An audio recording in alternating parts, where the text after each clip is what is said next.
Napapasok lang na balita, nakausap na ng GMA Integrated News si DFA Undersecretary Eduardo De Vega tungkol sa pagkumpirma ng White House na nasawi ang isang tripulanting Pilipino sa inataking MV Tutor sa Red Sea.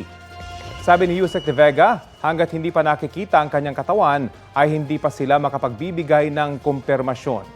Umaasa pa rin daw silang buhay pa ang Pinoy na nawawala matapos ang pag-atake ng grupong Houthi sa barko noong Miyerkules. Sabi ng ilang military at security experts, nananatiling nasa laot ang inabandonang MV Tutor na pinangangambahang lumubog. Kapuso, alamin ang maiinit na balita. Bisitahin at mag-subscribe sa GMA Integrated News sa YouTube. Sa mga kapuso abroad, samahan nyo kami sa GMA Pinoy TV at sa www.gmanews.tv.